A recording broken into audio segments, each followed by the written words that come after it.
Welcome everybody to Thursdays with Franco. Today we've got Jason Lowe and Scotti Fletcher. Hey, Scotty. Hey, how's it going, Franco?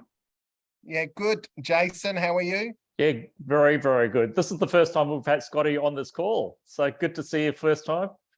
Yeah, thanks for having me. And this has come about for a couple of reasons. I know, Jason, you were very interested in what Scotty's been doing, but I've also had so many people pestering me since Scotty released that blog on Red Thunder about that OCI user access. So if it wasn't going to happen via one way, it was going to happen another way. So Jason, do you want to talk a little bit about your interest, and then we'll get Scotty to talk about it? Yeah, so I actually saw that update on redthunder.blog and said, hang on, this is a great story to actually talk about. So hence reaching out to Scotty in terms of what, not just the Apex bit, but also the story around OCI, security, and keeping that under control. Because I know Scotty's been doing a fair bit for our team in terms of the user access. So Scotty, quick question for you, right? And what's been so, because you got a couple of these slides that we want to point up. When you bring them up on screen. So give me 1 second. Someone has to give me access to share my screen. Yep. So yeah, I think go for it. Right. I was going to say, Scotty, do you want to talk to us a little bit about your background? Because I think that really helps us understand also why you've done what you've done. Yeah, so look, I'm a fairly recent addition here at Oracle. My background for pretty much my entire adult career has been in cybersecurity. So starting out working on large-scale software engineering projects and systems and how to secure those. I moved into penetration testing, security consulting. I've worked in a few different SWAT teams, one with Tom Walker, actually, who I'm sure a lot of you may remember. And so, yeah, we've worked on, I've worked on a lot of different security projects for a lot of different industries and a lot of different parts of the world. And one of the things that keeps coming up is the user access review component, and hence why I took the initiative to go and create a tool that can essentially help not just us here at Oracle, and obviously we use Oracle ourselves here, but also Oracle customers. So what's really so you talk, so tell us a bit more around the kinds of challenges that people get themselves into, especially around user access, because everything's out there cloud. Then what are the couple of the big challenges that you see there? Yeah, I'll probably start with this one. Actually, this is a really good segue into what I'm going to be talking about. This year, the Ponemon Institute came out with a great statistic that talks about insider and credential threats and essentially incidents that come from those threats. And probably the most very interesting thing that came out of that is that it takes over 90 days for a lot of these incidents to be contained. And on average, it's costing over $17 million, which when you think about is actually quite a lot of money. And when we're talking about the cloud environment and the cloud ecosystem today, everything's highly connected, and we rely on APIs and we rely on provision third-party access to do things, whether that's third-party contractors, staff, that could be systems and APIs that you integrate to. And there've been some really good reports over the years of, third parties that have access to your environment being compromised and then pushing, the impacts upstream and downstream. So when we talk about user access review, it's actually a really simple thing that a lot of people struggle with, and a lot of there are companies like Oracle that are trying to solve these problems, but it really comes down to having the time to do this efficiently.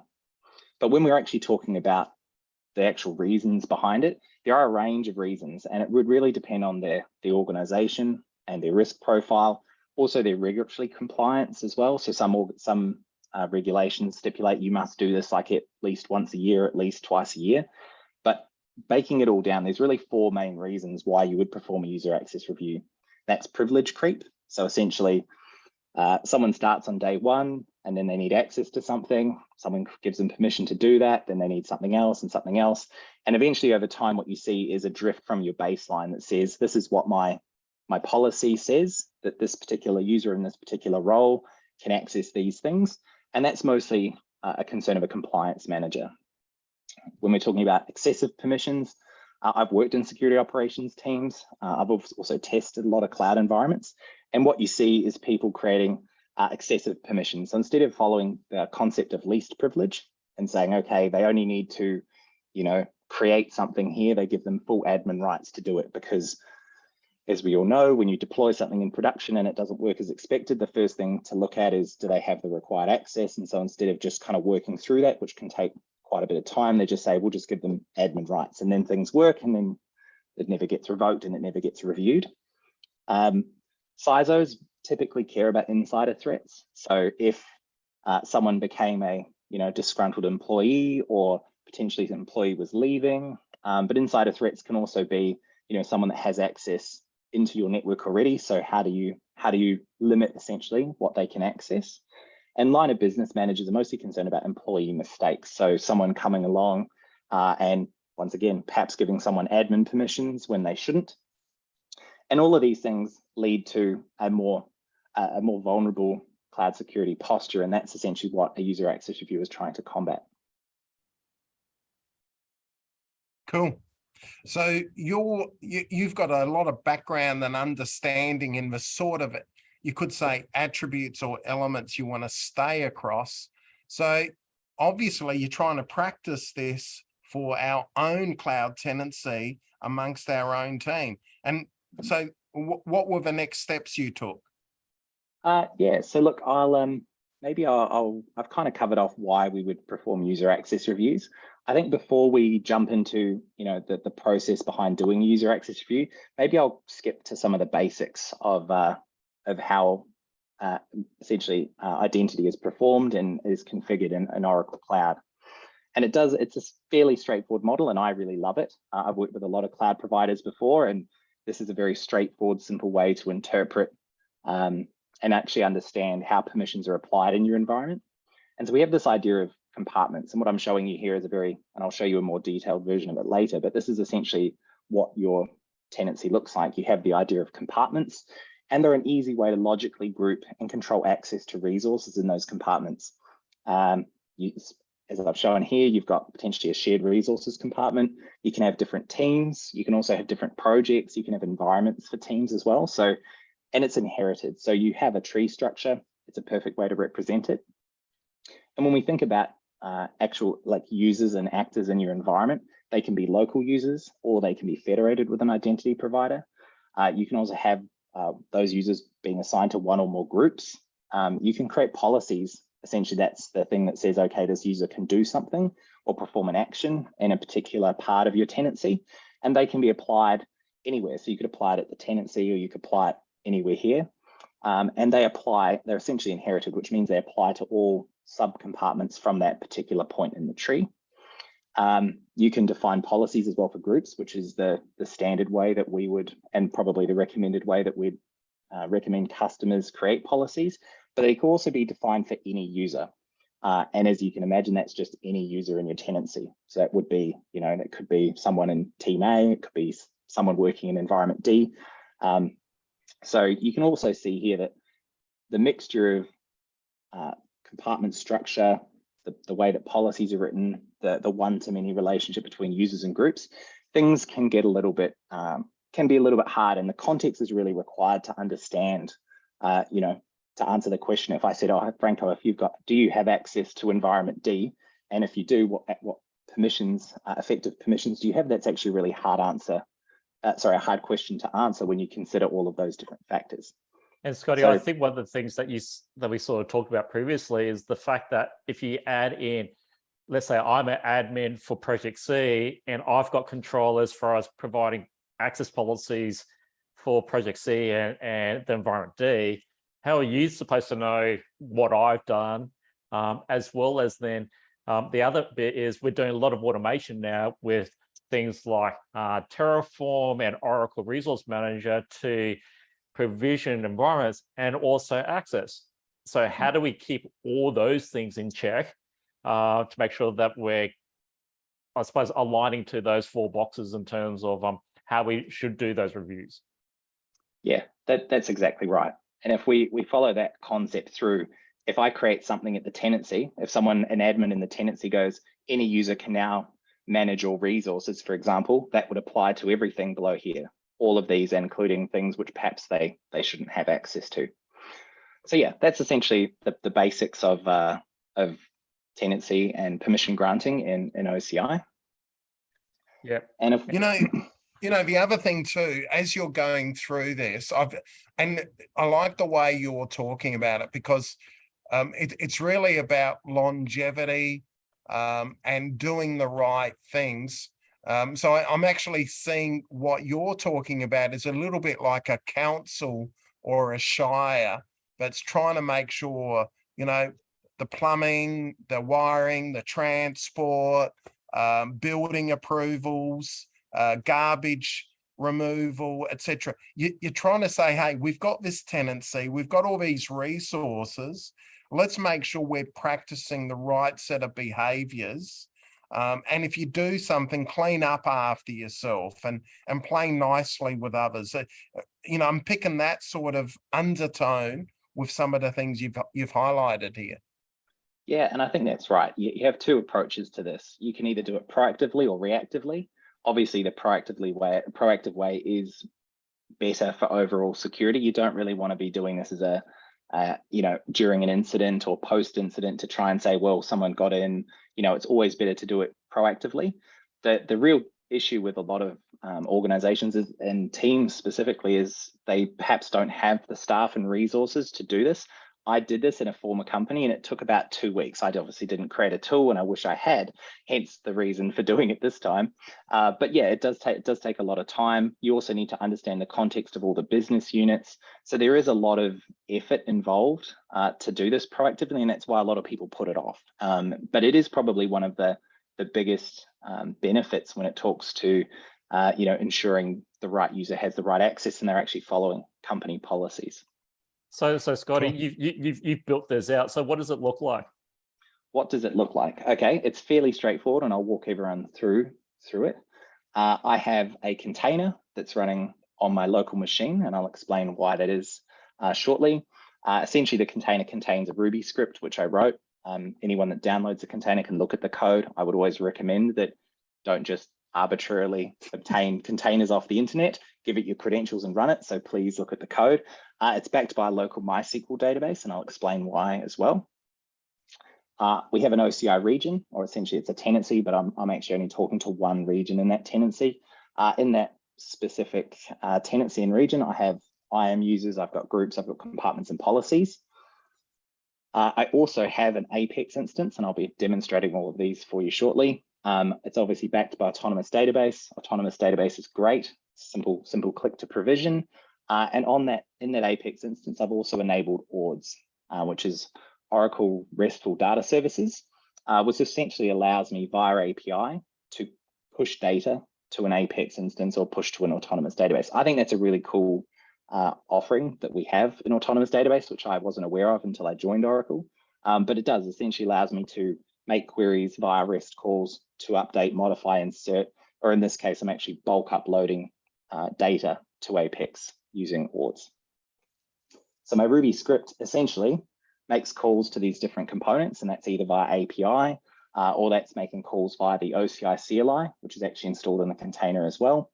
It retrieves all of those objects. And as I mentioned, you've got users, have one or many groups, then you've got compartments, you've got policies that apply to compartments and groups. So essentially all the script does is basically take those objects, put them in the local database, and then overlay users and groups to then policies and compartments. And I'll show you why that's important later as well. And then as the script runs, it essentially pushes the data securely over HTTPS with authentication over the internet to ORDS, which then it can be viewed in Apex. So yeah, why did I choose this model specifically? So by running a container, you can actually run that container from a trusted admin endpoint. Obviously, in your environment, you may not have all users to read groups and users and all those kinds of things. So it would probably be run by someone in a security operations team or someone with adequate access, and permission to run this in their environment. It also connects to your local credentials. So when you use the OCI CLI or you make calls via the API, you need essentially your API configuration, and you also need your private key to sign that request. And so that actually still remains on your local machine. So the Docker container never has that. When you run it, and I'll show you the command line, you actually mount the directory on your local machine. And if you wanted to go to the point and saying, actually, well, we don't need access to everything. For example, if you're an administrator and you just wanted to have read permissions for these objects, you could create a separate policy, a separate API key, download the key, so then only the script could read stuff in your environment. And that's a very valid use case as well. So that's why I chose the Docker, in the Docker container model. But it also means that the information in that container is ephemeral, which means, yeah, as soon as the container is stopped, all that information is now only residing in your Apex instance. Very cool. I like that. And you're showing up some skills, because we typically see Node.js and JavaScript. We normally see, frankly, I love to use Python code. So good to see a different programming language using the OCI SDK. Yeah, that's right. Sorry, and I totally love the ephemeral approach. So you're not leaving any footprints or any sort of things that may be used in a wrong way. You're using it purely to do a bit of instrumentation, and then putting it in a safe place for further checking. I love it. That's right. And if you want to run it again, you just spin up another Docker container. So the whole purpose of it is that you would run it, you'd interpret the results, you'd obviously identify a range of changes if you need to make any. And I've got some to show you that I prepared earlier, and then you just rerun it. Then it just essentially recreates all the data in Apex, and you can then revisualize to confirm that the changes you needed to make have actually been effective. So a very important thing, what'd you call it? I called it peak. Why? Well, there's a few different reasons. I'm not a very creative person, but the idea here is that you're actually peeking into the system under the hood. What actually can happen? You're not actually changing anything. You're only viewing it. So I thought peak was a pretty good name. And I also like when you build something, it's like all the security vulnerabilities you see. No one used to care about security vulnerabilities until I think Heartbleed was probably the first one that had its own web page, its own domain, its own catchy title and a fancy logo. And then after that, security vulnerabilities, I think most of them, we've got Log4j, Log4Shell. There's a whole range of them that have been named appropriately and got had a lot more interest from the media. Very cool. So can you show us what it looks like? Run us through if you can. You mentioned you got a sample for us. I do. So I have a sample environment, and I'll show you some of the data. Simply, before we get there, it's really easy to run Peak, and there's resources at the end of this slide deck where you can actually go and obtain the different components, install it, and run it for yourself.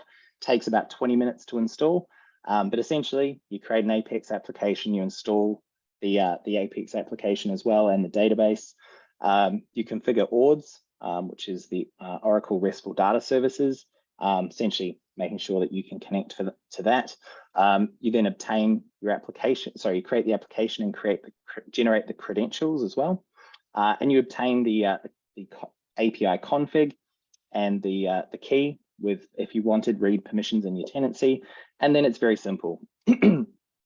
Essentially, it's just Docker run, and you're passing it a whole bunch of environment variables as well, which obviously means they're not persisted anywhere. These are, as it says here, your tenancy, your IAM URL, your Apex URL, your Apex username and password, your IDCS URL, your IDP ID, the client ID for IDCS, and your secret for IDCS. And that's essentially it.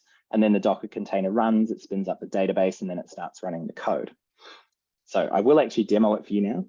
Cool. And we'll be looking at users and groups, how to discover defined policies. We'll look at viewing your tenancy structure, and also how to review a particular user's access. This is exciting. All right, just give me 1 second. Cool. Can you all see my screen now? Yeah, we can see Yes. the Apex app. We can see Peak. Excellent. So fairly simple, straightforward to log in.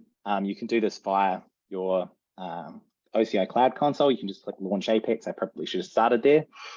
Or you can just browse to the URL directly and sign in. Obviously, I have a user called Peak. And so when you come to it, I'll show you the coolest bit last. So we have to go through the process. You've got some menu items down here: users and groups, policies, compartments, and the visualizer. Specifically, when you're looking at users and groups, I filtered by myself here. So you can see my username, see my description, you can see the groups that I belong to. So any user, so all users belong to that wildcard group, belong to administrators, and also sandbox admins. And you can see the OCID of the user here as well. If I remove that, you'll see all the users. You can also export those too, which is a feature that currently isn't in the console. So you'd have to do that via the CLI or some other tool. So you can download it in different formats. We have in here as well policies. So once again, I've selected myself, so you can see the username, you can see the compartment, and you can see where the policy is applied. So you can see here, allow group, Scotti Fletcher admins to manage all resources and compartment shared resources. And that's allowed. So if I was to look at this from an audit compliance perspective, I'd go, okay, cool, I know that he's an admin. And we know that in our specific tenancy, shared resources, people have the right to manage all those resources. So pretty straightforward. Similarly with the second one here, so allow me and my group to manage all resources in my particular compartment. So if you remember back, I explained that you can have different team structures, and that's how we use it here. And we allow each user to manage all those resources in their particular sandbox, which is great. We also have another one here that allows me to use all resources in tenancy. And here's one specifically that could probably be removed, because if I look at it, I don't actually need that permission anymore. So there's one I could remove. And we also have another one here as well to allow me to manage the CloudGuard family. So there you go. That's the policies for a particular user. You can also click here and select other users. It's just easier to show you one user at a time, or you can select all. So that essentially says, show me all the policy statements that anyone has written across my entire tenancy. And you could export those as well, which is a great thing. Then you could look at it in a spreadsheet. You could perform additional analysis on that. And so if I look down here in compartments, once again, I've just performed a full text search to show, compartments that name Scott. And so as you can see here, there's 3 here at the top. We've got my sandbox. You can also see on the right, the path. So we've got our root tenancy. We've got some sub compartments here, sandboxes, JGrog org, and then there's myself. If you look down, you can see data safe demo. So I've created a compartment to logically group all the resources I'm going to create for that demo. Another really good reason to use compartments is that when you no longer need it, you can essentially remove everything in that compartment. It means you're not going to potentially remove things that might be in use elsewhere. And you can see that's appended. So that's under my sandbox. I also have another one here for a WAF demo that I set up. And obviously it's a full text search. So we've got another guy called Scott here as well. So that's so Scott, I'm actually going to set you up for another 2 Thursdays with Franco down the track. One specifically with data safe and another one specifically with web application firewall. So, but we'll organize that down the track. That's very cool. Awesome. Yeah, look, I used to work for a WAF vendor that offers a WAF as a managed service. So, and I've already actually presented internally on that. So yes, I'm more than happy to talk on Thursdays with Franco. And so now taking all of that into account with the users, groups, policies, and compartments, the real question, which is the whole reason why I created this, is to be able to answer who has access to what, right? And that takes into account, as I've mentioned, all those different components. So I'm going to have a look here. I don't think I have enough users. Basically, we've got all the users. So every user here, and my Docker container is still running because I recreated it this morning, is in the drop-down list. And so I'm picking eBusiness Suite admin. I believe this is probably one of yours, Franco. Perhaps it lives in the fort. Yeah. We've got on the left-hand side, I'll explain what you're looking at. We have the user on the left. We have the groups that user belongs to. So they belong to Fort EBS group, and they also belong to any user. And you can see at the top right-hand side of that tooltip, it just shows how many items are in the tooltip as well. Next, if we look at the rest of the tree structure, this is actually the tenancy structure that we have. So we've got our root tenancy, now it's called APAC ANZ set 02. And you can see here, if we look at this tooltip, it's showing that they're an explicit inherited permission. So if you remember back to when I said that the policies are inherited, so if you apply a policy at a particular compartment, in the tree, it applies to everything below that point in the tree. So here you can see we have a range of different user permissions that are in line with our policies to say, okay, we allow users to manage these items in the tenancy, and that's fine. And so if we look through the rest of the tree diagram, we've got red, gray, we've got some, there's some orange dots down here as well. And the color of these dots is actually important. And I'll choose myself here to show you a good example. Where am I? Here somewhere. It's always hard to find. Here I am. So if we have a look at this is one I created earlier. You can see I've got 16 policy statements that apply to my sandbox. It's denoted by the 16 in the top right. You can see that someone has written, another administrator, or perhaps myself. In fact, it was myself in this case. I've written a policy that says, allow any user manage AI service forecasting family. And so that is essentially the explicit permission I've applied there. And you can see there's a range of inherited ones. And if you notice, those inherited ones are the explicit ones from the tenancy. So that's a good way to understand how the inherited structure works. And if I go across one more to TwF demo, you'll actually see any user manage AI service forecasting family in the inherited list below that. So because I've created it my sandbox compartment, it also applies to my TwF compartment because it's a child of that. But you can also see I've written some more policies here. Any user manage object family or resources management dashboard family. And anyone that's ever gone through an Oracle demo, it often when you follow the instructions to create something, run a test drive, it may say, these are the policies that are required.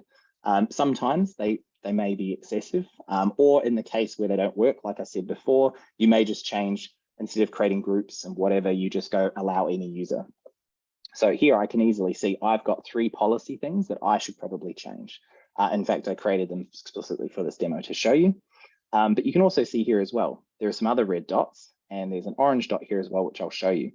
So the red, there's 4 different colors you can show in the tenancy structure. There's red, there's orange, there's yellow, and there's green. So the red means that someone has created a manage. Let's go back to myself here.